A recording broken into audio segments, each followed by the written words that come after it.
Hello, this is Priscilla Rice, and I'm coming to you from Live Oak Recording Studio. This week, we're going to have a rebroadcast of one of our earlier classic podcasts. We hope you enjoy it, and thanks so much for listening. Episode number 686. Is there room for intuition in business? You're listening to the official BNI podcast with BNI founder and Chief Visionary Officer, Dr. Ivan Meisner. Stay tuned for networking and referral marketing tips from the man who's been called the father of modern networking, along with suggestions and insights into getting the most from your membership in the world's largest networking organization, BNI. Hello, everybody, and welcome back to the official BNI podcast. I'm Priscilla Rice, and I'm coming to you from Live Oak Recording Studio in Berkeley, California, and I'm joined on the phone today by the founder and the Chief Visionary Officer of BNI, Dr. Ivan Meisner. Hello, Ivan. How are you today? I am doing great, and I've been doing video messages all over the world. I'm, basically traveling by video to many, many regions around the world, and it's I miss the handshakes, Priscilla. I think I've probably shaken more hands than most politicians. And so I miss meeting people. I'm looking forward to the day that I am released to go out and meet people again. Yeah, we all are, actually. Yeah, yes, indeed. So interesting question. What do you think, Priscilla? Is there room for intuition in business? I love the idea of using intuition for business. So I'm looking forward to hearing what you have to say about it. Well, my answer to the question is yes, most definitely. Now, decades ago, I may not have thought that, but over the years, I've really changed my opinion, and I believe that intuition can be another tool in the business tool belt. Now, the definition of intuition is the direct perception of truth or facts, independent of any reasoning process. It's an immediate apprehension or a keen and quick insight into something. So years ago, I read a science fiction book, and that there's a somewhat unknown fact about me. I love science fiction books. And I really started that love when I was a teenager, and my mother bought me 2001: A Space Odyssey and by Arthur C. Clarke. And I just loved that book. And I read it long before the movie came out. So I enjoyed science fiction. That's my guilty pleasure. That and some television shows. But anyway, science fiction. I read this book, and it talked about intuits. Intuits. Intuits. These are people in their society, in this sci-fi book, who seem to understand things instinctually. And the intuits were thought to have this incredible ability to have immediate cognition of a situation. But the truth was that the intuits developed the skills to quickly assemble the facts, analyze the data, and predict the probabilities based on their field of expertise. And yeah, the book was science fiction, but it made a statement that really resonated with me. It said something that totally flies in the face of the definition that I read.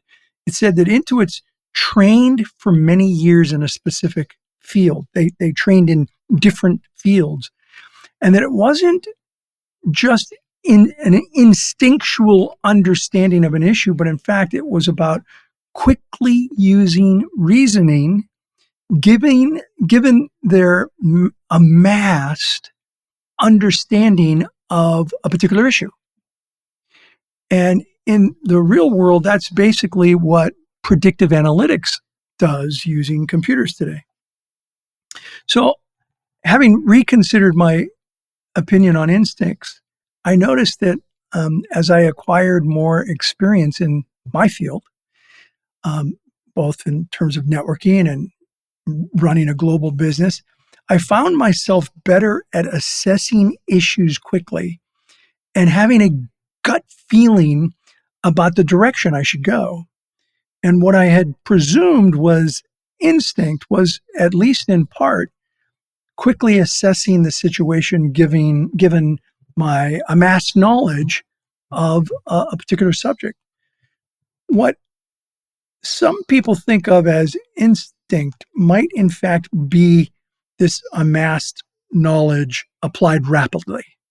In fact, I recently had someone drop me a note about a particular challenge he was having, and it was complex. And he laid it out for me. And I gave him some advice, and in an email response discussing the resolution of the issue, he said to me that I had assessed a particular problem accurately and concluded by saying, "Your gut instinct is amazing." But truth be told, it was maybe partly intuition, but substantially it was my years and years of seeing situations just exactly like this or very, very similar to this and quickly assessing the problem and offering a solution. So in my very own narrow field, I looked like an intuit to this person. It looked like the answer just came to me. So I've discovered that as I've acquired more experience, I learned to follow my intuition or my gut more and more. Trust me when I say it's not infallible. But I no longer take it for granted. I listen to my gut feelings far more today than I did when I was in my 20s or 30s. And I assess things based on how I feel about them in many ways, in addition to the hard facts or the point of view that is being pitched to me or presented to me by someone else. Haven't we all been in situations where we had just a feeling we should do something, but then we didn't? And when that creates a problem, we look back on it and we clearly see why we should have followed our intuition. I believe our intuition, at least in part, and I'd love to talk about this for a moment or two, Priscilla, but I think our intuition, at least in part, is probably related to the experiences we've had. And what we're doing is quickly processing an interpretation to a situation based on those experiences. Now, on the other hand, I suppose I could have a heightened sense of ESP, but I think it's the former. That was a joke, Priscilla, just making sure you know. Oh, well, I was just thinking, Ivan, often people talk about emotional intelligence. Yeah. And I think that certain people have a stronger sense of those qualities than other people. And sometimes people are very analytical, and other times people are really sensitive emotionally and empathy. They have empathy, and I'm very strong in the emotional side of things. And oftentimes when I'm meeting somebody for the first time, they may be telling me their name, but I'm not really listening to their name. And so I immediately forget it. But it's because I'm getting their vibe. I'm thinking about who they are. I'm looking in their eyes. I'm feeling their energy. I'm analyzing it from a whole other perspective. And I think that intuition comes from that side of knowledge.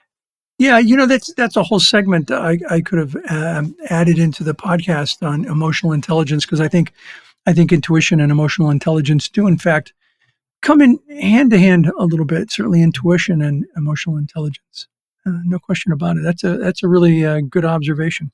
So the more I think about intuition, the more I think about it from a more esoteric perspective, not just from a business perspective. I read a quote recently that really resonated with me, and my intuition tells me that when a quote really resonates with you, you need to pay attention to it. And the quote was, "That thing we call intuition, ... it's your soul. You can trust it." And I think that's a powerful phrase, and it's something that we can apply both in business and in our lives. And I'm inclined to agree with it. Yeah, that sounds like a good plan, actually. It does indeed.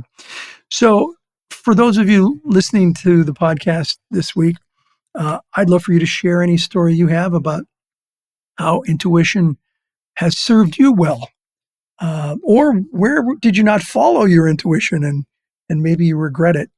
I'd love to hear your experience on intuition and whether it has a fit in business and in life. That's everything I've got for today, Priscilla. Okay, well, thank you so much, Ivan. That was really a kind of a deep podcast. I really enjoyed it. Thank you. I'd just like all of you to know that the sponsor for this podcast is Ivan's Inner Circle. So go check out the great content available at www.ivansinnercircle.com. He has assembled a variety of interesting topics for you to learn about and participate in. Thank you so much for listening. This is Priscilla Rice, and we look forward to having you join us again next week for another exciting episode of the official BNI podcast.